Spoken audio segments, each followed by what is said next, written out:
Welcome to In the Trenches, where entrepreneurs, artists, writers, designers, inventors, warriors, and leaders share their stories of doing the hard, creative work that impacts all of our lives. Let the journey inspire you to do something worthwhile, build something bold, and create your life's work. And now, your host, Tom Morkis. Welcome back, everyone, to another broadcast of In the Trenches. I'm excited to have Jessica Sweet on the call with us today, who's a career coach and licensed therapist. She runs wishingwellcoach.com. So today we're going to talk a little bit about how she got started and how she's growing her business in the coaching space. So Jessica, thank you so much for being on In the Trenches with us today. Thank you so much. Of course. So let's start with the origin story. How did you get to what you're doing today? I was first, as you mentioned, a therapist. I was a social worker, and I was doing that work and loving it for a long time and actually had no intention whatsoever of starting a business. Never even crossed my mind. But I have two kids now, but I had my first daughter. And after I had her, I quickly realized that daycare was pretty expensive. And if I went back to work, I'd be swapping my salary for daycare. And that just didn't make any sense to do. So I realized I had to do something different and spent some time trying to figure out what that was. So I thought about, what my skills were, what my talents were, and how I could get paid to do something with those. And I realized that I could probably get paid more coaching and doing something online than I could if I did pretty much anything else. I also have a passion for working with people, and it's what I've done my whole career. So it just seemed like, after thinking about it, it seemed like a natural fit for me. So it sounds like the desire then was it had to be something that you could do from home, right? Was that the idea? Absolutely. I joked for years actually that I was under house arrest. Like I really literally never left the house and grew my business totally online. So yeah, I had to do it from home. And then as you looked at the scope of work that could be done, I guess I'm curious, how do you get into obviously you were a therapist, and so maybe there's something to that, but how do you get into the career coaching? Mm-hmm. Yeah. So I did my own kind of soul searching, and I've heard before and probably heard too, they said the calling chooses you. And I never really thought about it. If you told me that I would end up here, I would be shocked. But my story is that growing up, my dad really hated his job, completely hated it. And I think I grew up feeling like people should really love what they do. Like that's just one of my core beliefs. So when I had this opportunity to think about what do I want to do, what I want to help people with, I really felt like I wanted to help people figure out what they wanted to do and how they could do that. And so what that was, what that equaled was career coaching and just helping people figure out, who are they really? What do they want to do? What are they best at? Yeah. And how can they get hired? And that's interesting because my question then would be, unless I'm not seeing part of it, is, well, you stepped into that then, and it wasn't that you had a degree in it per se, or that you had necessarily background or experience with that as it is. So how do you step into a space without that? That's a challenge, I think, for a lot of people. Yeah, that's a really good question. I just did. I just learned as much as I could. And the coaching space is an interesting space because up until recently, there's no real, it's becoming more and more regulated, but there's sort of not a huge amount of regulation. And I felt like with my background as a therapist that I could be a coach. And what I really needed to learn was about careers and also about business. So I spent my time learning those two things because I really felt like I knew how to work with people, but I didn't know enough about careers. I didn't know enough about how to run a business. So I stepped into it and learned as much as I could, as fast as I could. And I'm still learning, obviously, every day, reading everything I can. But I just did. I just stepped into it and learned as I went.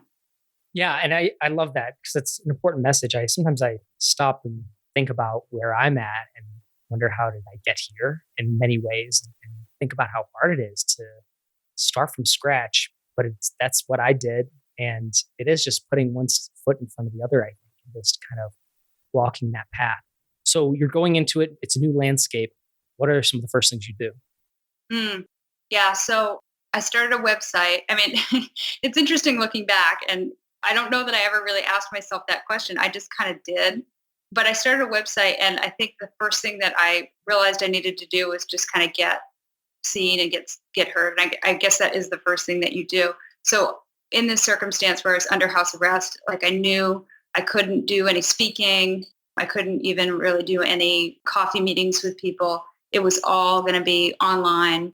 And the best way for me to do that was blogging and guest posting. Back then when I started, which was about 9 years ago now, at least to my knowledge, there wasn't a whole lot of video happening. There wasn't a whole lot of podcasts happening.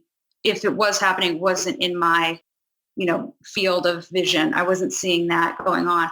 So I just started blogging and I started guest posting wherever I could to get seen and get on the radar. And how did you approach that though? I'm curious, like the blogging and podcasting, like was it just like, hey, let's just throw some stuff out there? Did you start with like any kind of framework? What was that process? Or was it just really kind of putting things out there and feeling it out? And also give a time horizon. I don't think we've established dates and times. When did you start doing that? Yeah. So my daughter was born in 2008. So it was somewhere around there. It's probably late 2008, maybe early 2009 that I started. And I think just my personality is sort of a less structured one. So I didn't go into it with a huge plan. I just started writing and started submitting guest posts wherever I thought, would be appropriate for my post to appear and where I thought I could get accepted. And I started getting accepted and started building an email list and, started reading about business and the importance of an email list and started building my list really early on. So this is 2008, right? Mm-hmm. I mean, that's pretty early in a lot of ways in terms of like blogging. I mean, obviously I've been going on for a while before that, I'm guessing, but I feel like I don't even know if it's at a peak yet. I'm sure maybe it did at some point, or at least the popularity of it. I remember that being a time though when it was like very early getting into it. Kind of like, I don't know, maybe like Instagram or Snapchat is now or something like that, Facebook bots. But that's interesting. So you started doing that. How did you start making money from it? You start offering consulting, coaching, services? Was services the first things you offer? What did you do? Yeah, so I offered individual coaching. And you have to remember, this is really, really slow. Like I started out super slow. I did this like between naps and, cleaning up Cheerios off the floor. Like this is crawling. I was crawling in my business, but I just kept going. My email list wasn't growing at lightning speed. It was just crawling along, but it was moving.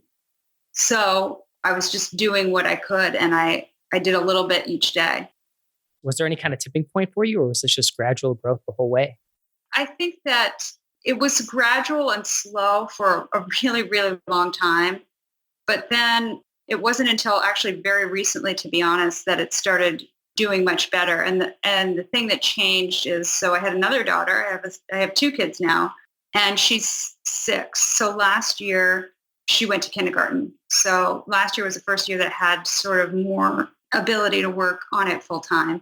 So it's still, still when the bus comes, that's when I'm home with my kids. And I'm still really thankful that I get the chance to do that because, I can work my schedule around them and be with them.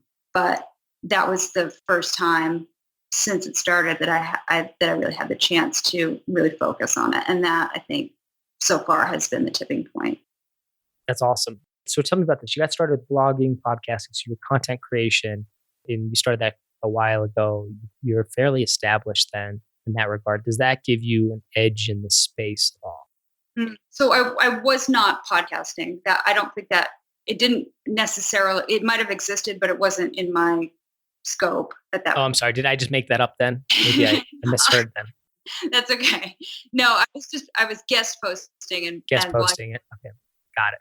Does it give me an edge? That's a good question. I don't know. I mean, it maybe gives me an edge definitely over some people. I'm certainly not as well known as other people in my space. There's definitely room for me to grow still. I've been doing this for a while, and I think that I do have some advantages over, some people in this space. I've hit a kind of a stride in my business. So that's a good thing. So what's working now for you?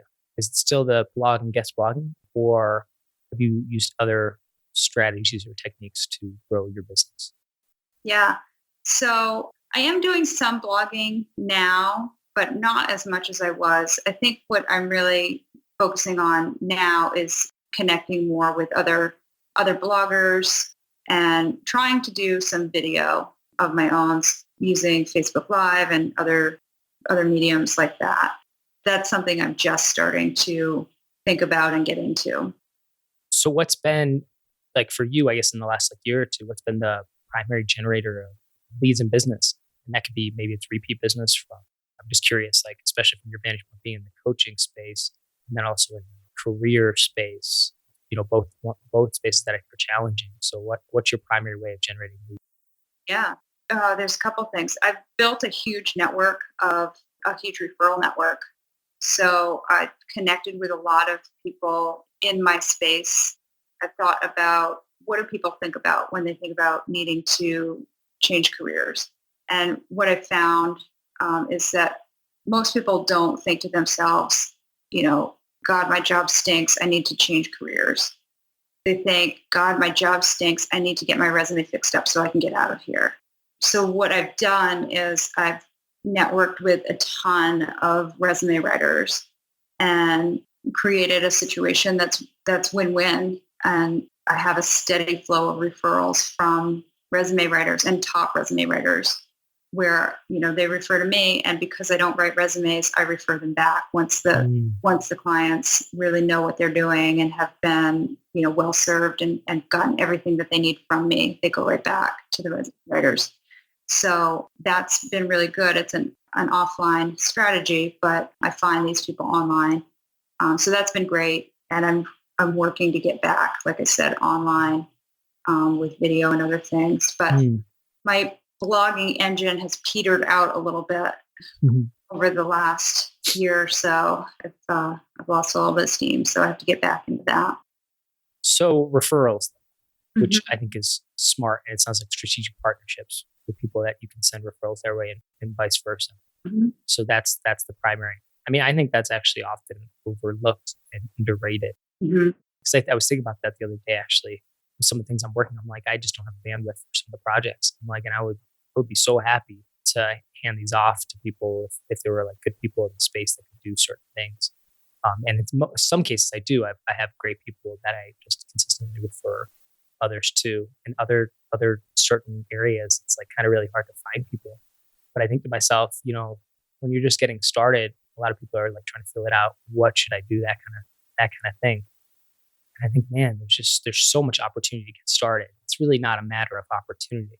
It's where are you going to put in the work and then building those relationships. I mean, I think that could be the fastest path to profit for people who are just getting started online is just go find where somebody already has business, and you could supplement their business with something that you do or whatever it might be. I mean, that's just such a no-brainer, but a lot of people don't even approach it that way. Yeah, I mean, I was saying the other day, I think offline is the new online in some ways. It's just can be really hard to get seen online, especially if you're just starting off. It's not impossible, but it's hard. But if you're good at what you do and you can think of a value proposition for people you might partner with, you can be the guy or the girl that approaches that person and says, hey, I have an idea. What if we did this? And I can't tell you the number of times that people have said to me, thanks for reaching out. Nobody connects anymore. Nobody talks anymore. And I really just appreciate you taking the time to have a conversation with me about this. And especially, again, if you're good at what you do and you have a real value proposition, not just a money-making proposition, but a value proposition, which I do, it is about value. I'm offering through the work that I do, I'm offering value to my clients. And also with my resume writers get stuck. They need to offer their clients a targeted resume. They can't just write a blanket resume here's what you've done in the past. The resume has to be targeted to this is what this person can do in a job. It has to be very targeted to the position that they're looking for. So if somebody comes into their offices and says, I don't know what I want to do, the resume writer is like, well, I don't know how to help you.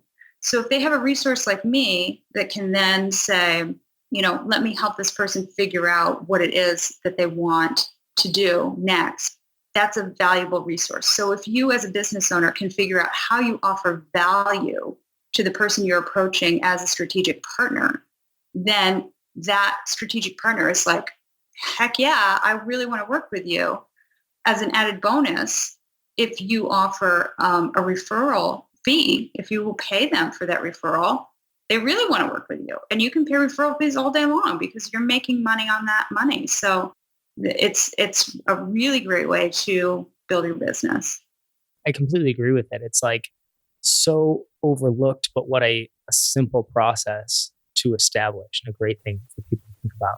Like just partnerships in general. I've always been a big proponent of collaboration, working with other people anyway. Like it's the fastest way to get the foot in the door. But I also just see so many people struggling. It's like they're struggling as if they're in their own, in their own bubble, and they kind of put themselves there. Versus saying, well, if I have this product or service, where can I reach other people's audiences? How can I reach other people's audiences or other people's clients? And can I just go straight to the source? And typically, it's not that hard to actually do it. You need to have some weight behind it, obviously. But once you have a track record, then it becomes exceedingly easy, I would say, to keep it now, whether it's easy to grow it. And, there's a lot of variables here. But in terms of if you can, with the assumption that you can deliver on whatever that product or service that you're offering, and I don't see why you shouldn't be able to continue to get referrals. I mean, it's interesting. I don't do any marketing for my services at all, and I'm very lucky that way. I had some very public success stories, which is great. So that's been just the machine that's fed me that, and then past client successes. And it's interesting. It's like maybe it's not a real technique or strategy, or maybe it is. But it's like I know if I just keep doing what I'm doing, and if I do it well, then there's going to be a natural referral kind of mechanism built in it as well. So that's the nice thing too. So with what you're doing, I'm curious. Here's the question I want to ask. But if you want to comment on what I just said too, that's great as well. But it was specifically this. It sounds like what you're offering is in many ways what I might describe as advisory services. And clarify that for me if that's not the case. Like advisory as in somebody needs your knowledge, input, advice, but maybe you're not, but you're not writing the resume per se. So I'm looking at doing more of that. A lot of that stuff happens pretty organically, but I'm always really curious, like what would it take for me to set up my business or start reaching more people specifically with that as the intent that it's going to be advisory. So I'm curious what your take is on that. How hard or easy is it to sell something like that where it's advisory? What are the things that you've learned over this time when it comes to advisory type services? And again, clarify if I mistook any. Yeah, no, some of what I do is advisory. I offer more coaching than advice, and there's a distinction there, which I don't need to get into. But well, do that for me actually, because maybe that's where I'm using the wrong terminology here. Okay. So advice would be like you would ask me a question, and I would say, well, Tom, here's what I would do. I would do X, Y, Z, and here's why. And so that would be more advisory or consulting, where I would sort of offer you an answer about something. Coaching would be where you would ask me a question and I would say, well, let's think about that. What do you think about this? And I kind of walk you through until you got to the point where you were like, oh, you know what I think? I think it makes sense to do this because of X, Y, Z. And so you kind of come to your own answer based on what we discuss and think through together. Does that make sense? It does. So instead of me sharing my knowledge and my experience with you and telling you what to do, I'm helping you think about what you should do based on my experience and insights and questions. Okay. And so that distinction, I'm curious, how important is that distinction when it comes to marketing or selling that kind of service then? That's a great question. I think it is important because it's the difference between a done for you service where somebody's like, I just can't think about this. I just need somebody to tell me what to do, or I need help thinking this through. And I think it depends on how much control somebody wants or needs over a situation. Sometimes somebody wants a consultant where they just come in and say, here's the project, get it figured out. And sometimes somebody wants a coach where they're like, here's a complex problem. can we sort this through together? But they still want some control over the outcome. And, they just want a thought partner in it, but somebody who's objective and somebody that can help them stay accountable and help them understand, what they don't understand. Do you ever find, since you do both, that there's any, I guess, challenge from one? Well, if you offer both, maybe not. Maybe I'm answering the question here. But I guess when you're speaking with somebody or you're going through that process of there's a prospect, may become a client, coaching or advisory, or let's say like you're trying to offer coaching, but it's not really for them. I'm just curious, like, what are some of the ways you found that to actually sell coaching and dig into that however you want? Maybe it has a lot to do with like how you're generating the leads in the first place. But I'm just curious what your take is on it. How to sell it? Yeah, it's how to sell the coaching aspect of it. Because I find coaching is like really nebulous concept in a lot of ways. I mean, the way you define it was actually really good. Mm-hmm. But it's also, to me, I struggle with the value proposition of a lot of coaching. I'm sure a lot of people do. Right. And of course, we know that the bar can be lowered because anybody can become a coach, quote unquote, that it does a disservice to those who are actually doing a good job in the space. So it's like, that's a real struggle, I feel like. And that's the one of the things I've been kind of hesitant when it comes to like offering coaching, for example. Because I'm like, oof, I'm a little nervous because I'm put off because I feel like so many people have so many bad experiences with it. And yet I know how important good coaching is. So that's what I'm wondering. How do you actually sell that? How do you sell the idea? Or how do you get somebody to like embrace your idea rather than maybe if you don't like the idea of selling it? But like, what's your approach to that? Right. So it's becoming easier than it used to be because I think more and more people do understand it, or it's just they believe in buying the concept of coaching literally and figuratively just because coaching is more accepted. But in terms of like the black and white of how I do it, I have a like hour basically, or sometimes even longer call with people to basically like understand what they're looking for and make sure that they're a fit for me and that I'm a fit for them. I want to understand what their situation is and make sure that not only are they somebody that I can coach and somebody that, kind of wants to be coached and not somebody that is just looking to be, consulted with, like somebody that just wants the answers to be handed to them. I'll tell you this story real quickly. I literally have had a conversation, just comes to mind, where the gist of it took longer than this, but the gist of it was the guy, described a situation to me and then was like, so what should I do? Should I quit? And I was like, I can't tell you that. Like, there's so many variables here. You've got a family, there's so many variables. I cannot tell you if you should quit your job. Right? He got so mad at me and he hung up. Like, that's not what I do. And it would be very irresponsible if I did that. So, I think you have to make sure, like, it's a vetting process is the first part of the answer. Like, you have to vet the people that you work with. So it is sort of time consuming to make sure that the people that you're trying to coach are sort of coachable and that they understand the service that they're buying. Mm-hmm. So that's a piece of it. The other thing is it's about the results. People are always buying the result. And if they understand in theory how they're getting there, we're getting there through like our collaborative effort and not me handing you an answer, then a lot of people are like, all right, I'll take that leap with you. So that's sort of in a nutshell how it works. But okay, so now tell me a little bit about kind of, you've gone through that process. So maybe share a little bit about kind of, that process that you use as you're doing, because you're a service provider. So you're an owner operator. It's kind of how I describe myself a little bit. And I find that it's challenging because then you're marketing, you're selling, you're also on the delivery side of things. How do you manage it all and how do you prioritize? Yeah, that's super hard.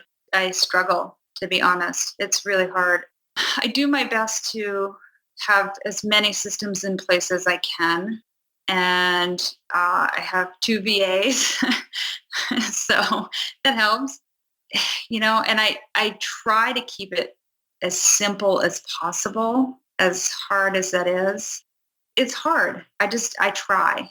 I try to do what I can, and it's systems. It's just the fact that I've been doing it for a while, but it's still a struggle. It's not easy. And I don't have as much time as some other people have. No, it's and especially having a family, having kids, that's quite the challenge. And I think that's what's such a big struggle for people is prioritization. It's anytime I survey my audience, it's always fundamentally, I feel like it comes down to prioritization, which I think is a matter of organization and knowing what you're doing partially. So a lot of it's my opinion when I look at it. People are struggling with the planning and prioritization process because they're just overwhelmed by things. It seems like there's a million things to do, but if you really, I think what I found is that a lot of that stuff can fall by the wayside. There's usually only kind of the 80-20 principle, Pareto principle, the idea that, there's going to be probably about 20% of what you do that leads to 80% or 90% or 99% of your results. So that other 80% that you think you have to do probably don't quite have to do. And so I'm always just curious how people navigate that landscape. Yeah. So, I try to think about, what's going to move the needle. And it is the Pareto principle. It's the same thing. Like, if I get this done, is that going to make a difference in my bottom line or not? And so, focusing on things like the resume writer, networking type stuff, those bigger things versus things that are smaller. But it's still hard. I would have to add myself to your list of people struggling with the prioritization. It's not something I've mastered. We try to think about, what makes the most bang for my buck. Yeah. Well, at the end of the day, I think everybody has that same challenge, Mm-hmm. and even the most successful is out there, they have more opportunities than ever. And so that becomes a challenge in and of itself. So anyway, I think fascinating conversation. Jessica, I appreciate you digging in. I want to give you the floor. Where can people reach out to find you? And then also, if they're interested in kind of what you offer, tell them how they can get a hold of you. Yeah, sure. So great. Thank you. So my website is wishingwellcoach.com, and you can reach out to me at jessica@wishingwellcoach.com. That's my email. And then I also offer a career change guide. It's wishingwellcoach.com /career change 40, the number 40. And that's for people who are currently working or, anybody that's thinking about just making a career change, whether you're looking for a different job or changing into a business. If you're looking to make a career change, that's something that might be helpful. I love it. Well, Jessica, thank you so much for being in the trenches with us today. It was a blast having you. Thank you so much. It was so much fun. Thank you.